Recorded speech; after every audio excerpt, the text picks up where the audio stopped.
Welcome back to Sunrise Today. We're still taking a look at Nigeria at 54, but this time focusing on the judiciary with Mr. Frank Efan, who is a legal practitioner.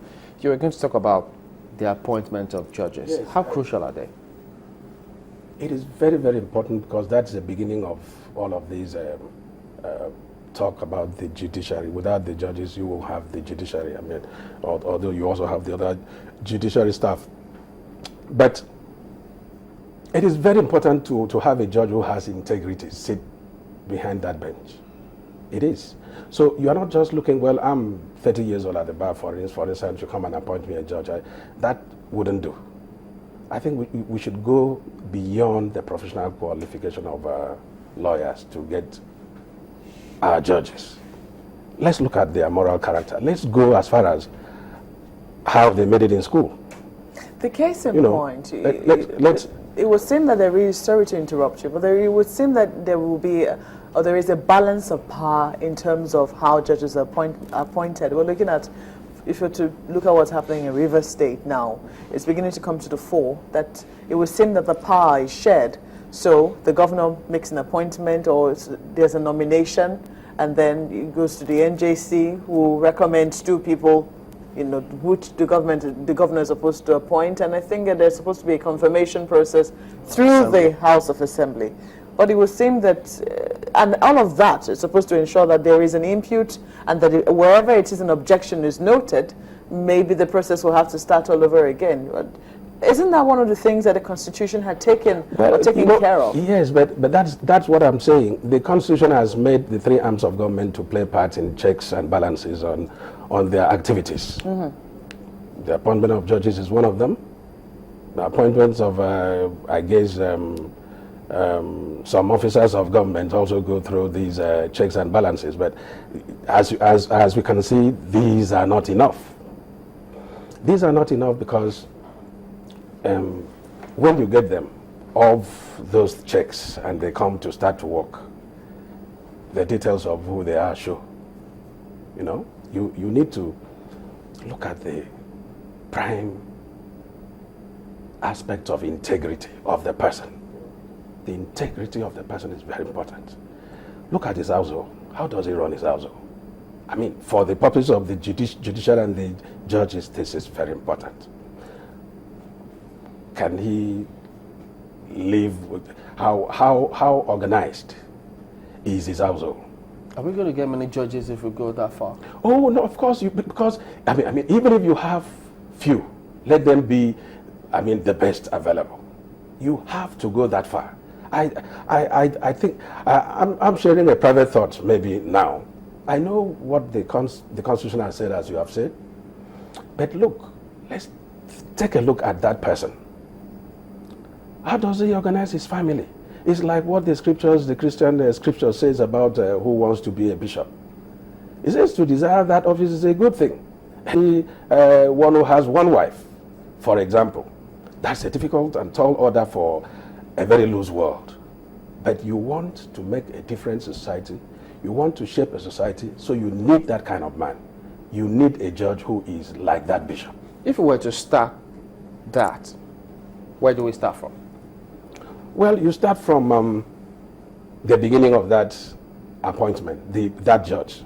The person that wants to come up, let him not be an affiliate of a political appointee. But we'll start with amending the laws, for instance. Is that it? You look at the law. The law is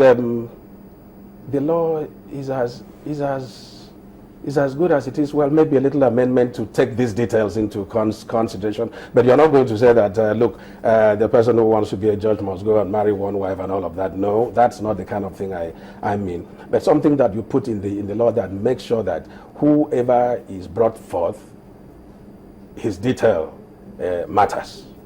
His details matters. In some climes, they choose to elect who becomes their attorney general or who gets into even judges, and wonder, well, this looks a little interesting, many talking points there. We can't try that now, can we? I don't know how that works out for them. You are talking about the United States, I guess. Well, I don't know how that works out for them, I think that sometimes elections have been also subverted. So you may not have the best also in that process. But even if it happens within the bar? Within the bar, we know ourselves. I think so. I think if we go to the bar, we know ourselves. Well, maybe there has to be a remarkable input from the bar. So what, in an electoral college manner? No, I think some recommendations will have to come from the bar. I think so. Because we know ourselves. I mean, you just know, you know your classmates, you know how he has risen, you know what he has done, you know his ways. Is he the kind of person fit for this kind of appointment? If such inputs are made, I think maybe that is the angle to go, to have the input, a remarkable input from the bar, because we know ourselves. There are two other things that our correspondent mentioned in that report, which is the funding of the judiciary and also the matter in Ekiti. How do you see, first of all, there's a ruling from a High Court judge that the judiciary needs to have its own money from first line charge. You've seen how it's played out. You witnessed to it, and you also witnessed to the Ekiti event and how it is playing out. How do you see the judiciary sorting itself out in these matters? First, the Johnson matter. I don't know how many lawyers will not support that case and the decision, because that's the way that you can get this independence of the judiciary that we have been talking about. Look, the position of that case is exactly as the Constitution of Nigeria has it. It just was not being followed. The judiciary was expected to be remarkably independent, firmly independent. And it is there in black and white in the Constitution, that the judiciary, the courts have been bold to pronounce, and that the executive has found it difficult to execute, tells you where the problem is. That judgment has to be executed and enforced. If you have that, you have one leg of this issue settled, the independence of the judiciary. The executive holds the judiciary to ransom a lot on that score. So if the judiciary will want to go on strike, as it were, the lawyers were, I guess most of them who know what that is about, they were fully behind the judiciary, you know, as it were. And as we have even heard that they might decide, they might resume that strike. It is for the good of our judiciary. Our judiciary has to be independent. The executive must understand that this is not warfare against them.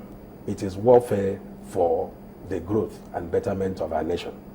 It is warfare for us to have a good democracy.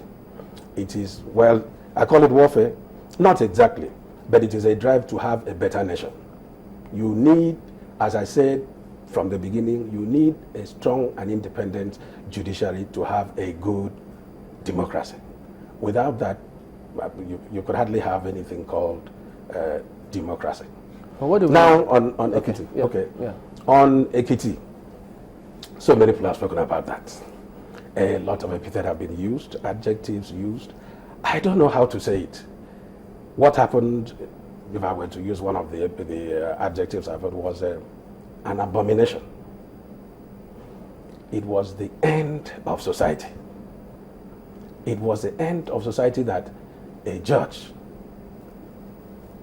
in his office was apprehended, beaten up, the symbol of his authority turned to shreds. That was Nigeria turned to shreds. I mean, are we really a nation? Do we exist as a human gathering anymore? I don't think so. It is something that has, well, let's leave, it was a local problem within Nigeria, but it is an international problem. But please, let me have a go at this. Because the rest of the nations of the world are watching us. And they wonder whether we are a nation at all, whether we are an organized group of people. See, when we said God created human beings, He left us on the earth to get organized. He left us to get organized without law, without order. You cannot get organized, let alone to draw lines and say this line drawn is called Nigeria. The question is, how do we get out of the problem? Do you see the solution within the judiciary itself? Well, it's going to involve everybody. let me say this. Many people have said, well, we haven't heard the federal government speak. They have to speak. They have to be involved. We haven't heard the legislature come out. They have to come firmly out. Everybody has got to be involved. If you don't have that, why are we even talking about 2015 elections? It cannot be. So right. there can be no such thing. Let me tell you why we have been having redoubtable peace, even when all things have fallen down. Elections have been rigged, people fight, kill themselves. There never was a time where the judiciary was assaulted in that process, all through in history. It has never happened. Okay, I'm afraid we're ahead of time on this. Oh, please, let me just get on to make this last point. What has happened there at Ekiti? Supposing it happened at the Supreme Court, to the best of my knowledge, as I'm sitting here, I know that there are at least 2 cases that could end the government in Akwa Ibom State, Engineer Frank Okon and Godswill Ekpabio, INEC PDP. Imo Udo and Godswill Ekpabio, INEC PDP. If the judgment is given and it goes in favor of removing Godswill Ekpabio, a major earth-shaking event takes place in this country now. But let me come. The Supreme Court, the Chief Justice of Nigeria, has not fixed a date for that matter to be heard. But supposing she fixes that date before maybe she leaves office on the 28th of November, as we heard, and maybe Godswill now moves thugs and beats her up, would you have a democracy? All right then. Thank you for coming on, Mr. Frank Fan. Frank Fan is a legal practitioner. We're back in just a moment. Join us again. Okay, welcome back, but goodbye. We have to go, really, and we thank you all for... Welcome and goodbye. Thank you for the week. I'm Chamberlain Uso. Thank you. What can I say? Have a lovely weekend. Bye-bye.